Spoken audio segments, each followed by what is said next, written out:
Bonjour. Il faut qu'un ambassadeur européen s'y fasse tuer pour que, tout à coup, soudain, brusquement, le reste du monde se souvienne que le Kivu subit une guerre meurtrière depuis des années. Pourtant, la mort est quotidienne dans cette région.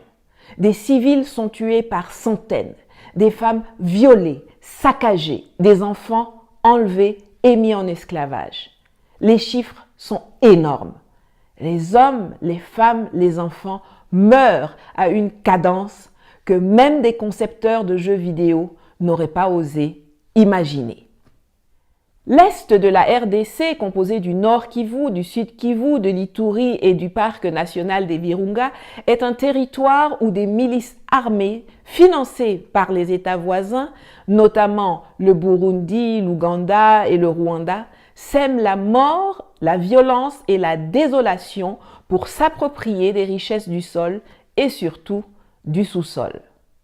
C'est ainsi qu'un pays comme le Rwanda peut se retrouver premier exportateur de coltan alors que la grande majorité des réserves mondiales de ce minerai se trouvent en RDC. Un peu comme le Burkina Faso s'était retrouvé grand exportateur de cacao au temps où la rébellion de Guillaume Soro avait coupé en deux la Côte d'Ivoire, premier pays producteur. Lors d'un recensement effectué récemment, on a compté 122 différents groupes armés à l'est du pays. 122. Au Congo, il y a eu 700 morts du Covid en 2020, mais sur la même période, dans le pays où béni est maudit, rien que dans la province de l'Ituri, la milice ougandaise ADF a tué 849 civils et enlevé 534 personnes, dont 457 sont toujours portées disparues. Ça, ce sont seulement les chiffres régionaux d'une milice sur un an. Il y en a 122. Toutes plus barbares les unes que les autres. Je vous laisse faire les calculs. Et pendant que les puristes se disputent sur le fait de savoir si on doit qualifier ces millions de morts de génocide ou pas, l'hécatombe continue. Les conflits ethniques ou communautaires entre Banyamulenge contre les Maïmaï ou bien entre les Lendu et les Ema sont des exemples, sont attisés et exploités pour des guerres économiques. Je vous l'ai dit dans ma dernière vidéo, dont je vous mets le lien en haut. Nos guerres, nos conflits sont leur business. Les 5 membres du Conseil de l'insécurité de l'ONU sont les 5 plus grands vendeurs d'armement de la planète. Et c'est aussi chez eux que se trouvent les entreprises qui ont besoin des minerais de sang dont regorge le Congo, qui représente 90% des exportations d'un pays qui est classé comme le 8e le plus pauvre de la planète. Mais vous et moi, nous savons bien que le pays n'est pas pauvre, qu'il est même l'un des plus riches du monde. Mais ce sont ses habitants qui sont maintenus dans la pauvreté. Un autre exemple d'irrationalité. La RDC est dotée d'un potentiel hydroélectrique gigantesque, 100 000 mégawatts, soit le tiers du potentiel de l'Afrique.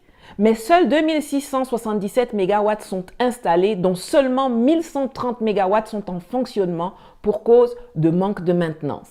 Et c'est comme ça que seuls 9% de ses habitants ont accès à l'électricité. C'est à se taper la tête contre un mur. Si c'était 3 collaborateurs locaux de l'ambassade d'Italie qui étaient décédés, ça n'aurait pas fait les grands titres. Ça aurait été business as usual. Dans notre monde sans pitié, tant que les morts sont des noirs, c'est pas grave. Ça compte pas trop. Ils sont comme ça, les Africains, toujours à se faire la guerre ou bien à mourir de famine. L'essentiel n'est-il pas qu'ils n'arrivent jamais en Europe? Alors qu'ils meurent dans les forêts du Congo ou bien au fond de la Méditerranée, c'est kiff-kiff, bourricot.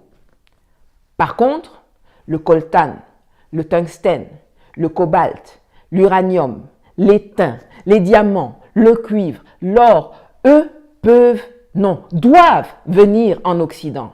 Ils doivent sortir de la brousse africaine. Car on en a besoin pour la fabrication des smartphones, des ordinateurs portables, des caméras, de l'électronique, des voitures électriques, des missiles nucléaires et aéronautiques, dans la métallurgie. 80% des réserves mondiales du coltan sont situées au Congo et 60% du cobalt mondial est extrait de mines artisanales congolaises où souvent des enfants creusent à la main et où parfois des tunnels s'effondrent en les tuant ou en les mutilant pour qu'ailleurs dans le monde, des gens puissent avoir des gadgets comme la caméra qui filme cette vidéo. La différence, c'est que certains sont conscients du sang qui coule sur les mains de Apple, Google, Tesla, Samsung, Bayer, Sony, Huawei et compagnie, et d'autres l'ignorent ou font semblant de l'ignorer. Mais maintenant, vous qui regardez là, vous ne pouvez plus l'ignorer. Je sais qu'en Afrique, beaucoup n'aiment pas lire, mais je vous suggère quand même une bande dessinée intitulée « Kivu » que j'avais achetée peu avant mon expulsion, dont je vous mets le lien en commentaire ou dans la boîte de description, qui raconte avec une réalité saisissante la situation dans l'est du Congo et les relations sanglantes qui lient les monsieur propres occidentaux avec les monstres tueurs de la forêt équatoriale. Mais la communauté internationale dit qu'elle a déjà tant fait pour les Congolais. Tiens, il y a une opération des Nations Unies, la MONUSCO, qui ne sert pas à grand-chose, sauf à tenir les statistiques macabres des morts qui s'amoncellent. Pourtant, c'est un budget de 1,554 milliard de dollars par an qui est mis à la disposition de 17 000 casques bleus, bien mieux équipés que l'armée congolaise, mais qui n'arrivent pas à faire cesser le bain de sang dont sont en majeure partie victimes les populations civiles, dont la protection constitue quand même le cœur de la mission pour laquelle 14 000 membres du personnel militaire, 660 observateurs militaires et officiers d'état civil, 591 policiers et 1050 membres des unités de police constituées sont implantés depuis 2010. Ah oui, et puis on a donné le prix Nobel de la paix à Denis Mukwege, gynécologue, l'homme qui répare les femmes, dont les vagins ont été défoncés par les coups de butoir et les baïonnettes de leurs violeurs. On lui a aussi donné le prix Olof Palme, le prix des droits de l'homme des Nations Unies, le prix de la Fondation Clinton, le prix de la Fondation Chirac, le prix Sakharov. C'est tellement plus facile de s'acheter une bonne conscience en abreuvant une seule personne d'une montagne de prix plutôt que de faire cesser les massacres qui endeuillent un pays mais qui enrichissent vos entrepreneurs. La RDC a la possibilité de devenir la Chine de l'Afrique. En termes de puissance démographique, c'est 100 millions d'habitants.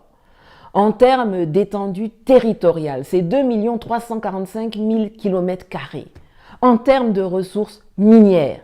Mais au lieu d'être un colosse qui inspire le respect, qui propulse le développement, qui envoie des gens dans l'espace, c'est un géant aux pieds d'argile que ses petits voisins violentent au calme depuis des années et qui expédie ses enfants 6 pieds sous terre. Alors c'est vrai, l'extérieur a sa part non négligeable de responsabilité. Et il est bon qu'il lui soit rappelé de temps à autre que perdre un père, un mari ou un fils dans des attaques violentes n'a pas à être l'apanage des Congolais. Mais ce qui me met en colère, c'est l'incapacité des leaders politiques de RDC à s'unir pour enfin donner à leur pays la place qui devrait être la sienne sur la scène continentale et mondiale, et aux populations un quotidien de paix et de prospérité.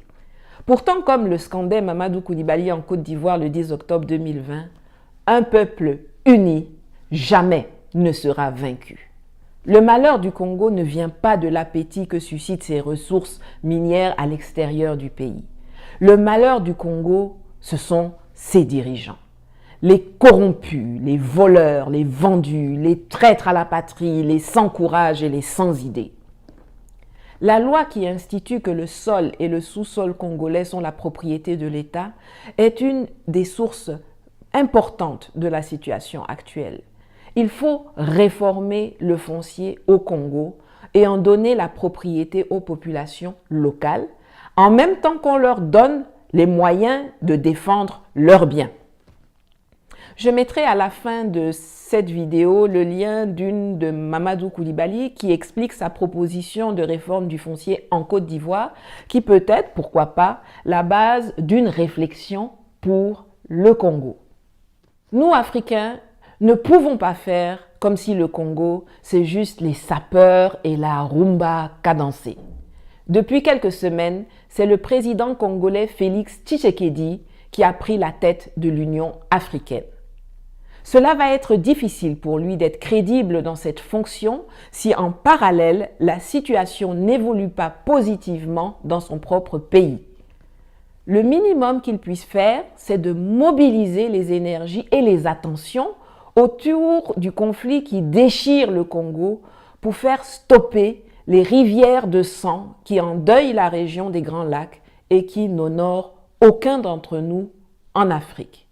C'est d'obtenir les moyens de former et d'équiper l'armée congolaise pour sécuriser la zone de l'Est, qui sert aussi de base arrière à des rébellions qui cherchent à renverser les gouvernements des pays limitrophes.